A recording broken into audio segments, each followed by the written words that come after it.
araw sa mabuting balita, tinanong ni Pedro sa Jesus, Panginoon, makailan po ang patatawarin ng aking kapatid na paulit-ulit na nagkakasala? Makapito po ba? Sinagot siya ni Jesus, hindi ko sinasabing makapito, kundi 70 ulit pa nito. Hindi ibig sabihin na literal na magbibilang tayo at hanggang doon lang tayo pwedeng magpatawa. Sa Biblia, ang bilang na 7 ay tanda ng kaganapan. Kaya ang ibig sabihin ni Jesus ay ang Kristiyanong pagpapatawad ay hindi dapat binibilang. Dapat itong maging ugali ng isang taong namumuhay sa awa ng Diyos. Ito ay dahil ang Diyos mismo ang unang nagpatawad sa atin. Tayo ay paulit-ulit na nagkakasala sa Diyos. Ang kasalanan ay utang natin na hindi natin kayang bayaran ng sarili nating lakas.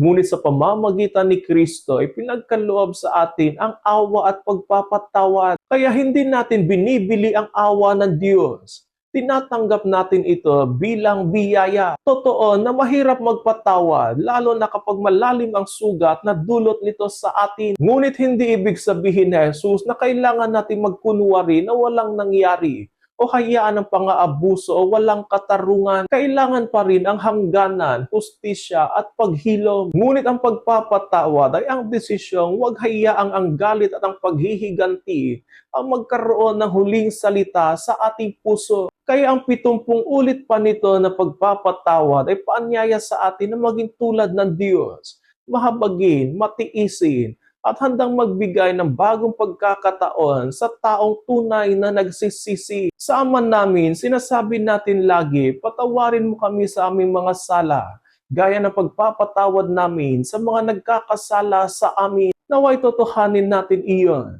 sapagkat ang taong araw-araw na namumuhay sa awa ng Diyos at nagpapatawad, ay nagiging kamukha ng Diyos na mapagpatawad.